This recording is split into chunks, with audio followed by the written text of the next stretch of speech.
Assalamualaikum warahmatullahi wabarakatuh. Perkenalkan, nama saya Vika Janvira dari Prodi PGSD Fakultas Keguruan dan Ilmu Pendidikan dengan NPM 221305340. Di sini saya akan menjelaskan resume yang telah saya buat dari tanggal 15 sampai dengan tanggal 19. Pada hari pertama, Undang-Undang ITE adalah satu atau sekumpulan data elektronik tetapi tidak terbatas pada tulisan, suara, gambar, foto, dan peta. Undang-Undang ITE juga memuat pasal-pasal mengenai perbuatan yang dilarang dan ketentuan pidana. Perbuatan yang dilarang termuat dalam pasal 27 sampai dengan 37, sedangkan ketentuan pidana termuat dalam pasal 42 sampai dengan 52. Pidana dapat berupa penjara atau denda. Pasal 27.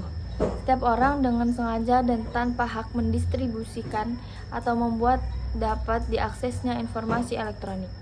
Pasal 29.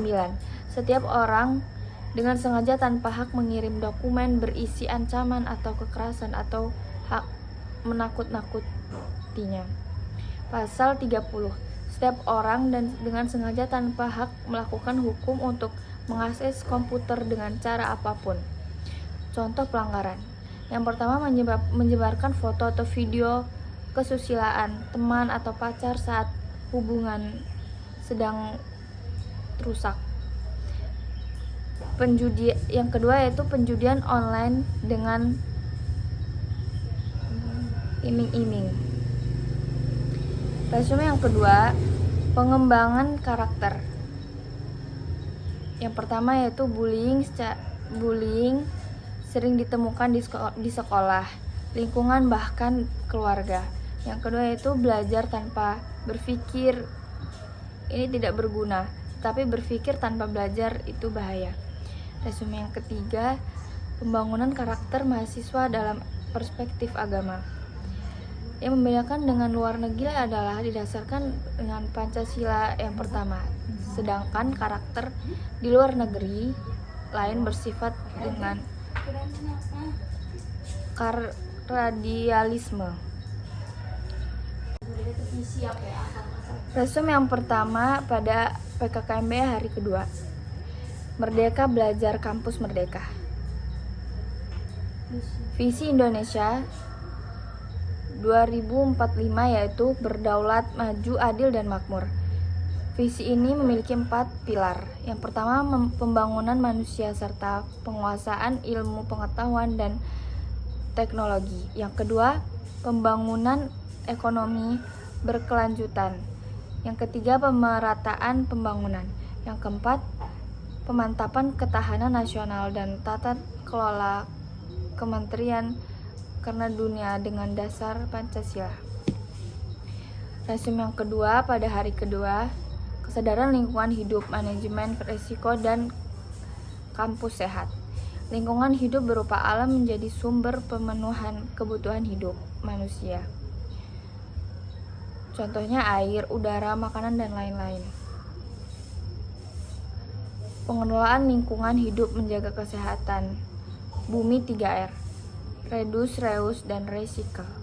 Kampus sehat merupakan gerakan untuk hidup sehat pada tatanan, dan gerakan ini menjadi cikal bakal kampus siaga COVID-19. Upaya kampus sehat Unila. Yang pertama yaitu kawasan dilarang merokok. Yang kedua, dilarang menggunakan obat-obatan terlarang. Dan yang ketiga, dilarang berjudi, bullying, kekerasan seksual lainnya. Parkir terpadu dan pembatasan penggunaan kendaraan bermotor untuk mengurangi polusi udara di lingkungan kampus. Pengolahan sampah TPST, pengolahan lokal tempat sampah terpadu, pengolahan sumber air, produksi air mineral Aquanila, Embung Unila, arborium, dan anggrek, tempat penanaman pohon atau penanaman anggrek, mobil listrik. Tujuan manajemen risiko. Yang pertama, terjadinya perubahan lingkungan yang terus-menerus. Yang kedua, meningkatnya permintaan good governance organisasi.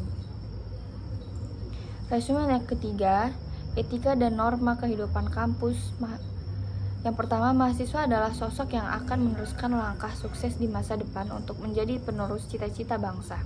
Yang kedua, untuk Anda yang mau memasuki dunia perkuliahan, Anda harus tahu cara menjadi mahasiswa ideal di era 4.0. Menjadi mahasiswa ideal, yang pertama, Anda mampu berpikir positif terhadap sesuatu yang Anda lakukan dan dilaksanakan. Yang kedua, Anda harus mampu menyeimbangkan antara sisi akademik, organisasi, dan tugas. Tipe karakter mahasiswa yang ada di perkuliahan. Yang pertama, mahasiswa studi Arsenten, yaitu kurang bisa bergaul. Mahasiswa studi Organization Oriented, yaitu sering lupa dengan tugas utamanya.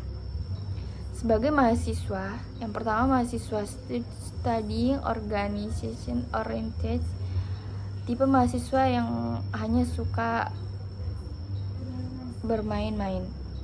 10 karakteristik yang harus dimiliki mahasiswa ideal. Yang pertama, rajin belajar. Yang kedua, memiliki orientasi yang jelas. Yang ketiga, bermanfaat bagi orang lain. Yang keempat, bisa menyesuaikan diri. Yang kelima, peduli terhadap lingkungan. Yang keenam, kreatif. Yang ketujuh, inovatif. Yang kedelapan, disiplin. Yang kesembilan, memiliki cita-cita yang tinggi. Dan yang terakhir, rendah hati. 5 cara menjadi mahasiswa ideal. Yang pertama, menaati peraturan yang ada. Yang kedua, mengembangkan diri sesuai minat. Dan yang ketiga, membaca dan memahami masalah yang ada. Yang keempat, jujur berinteraksi dan sopan. Dan yang kelima, lakukan yang terbaik selama itu benar. Sekian dari saya, kurang lebihnya mohon maaf. Wassalamualaikum warahmatullahi wabarakatuh.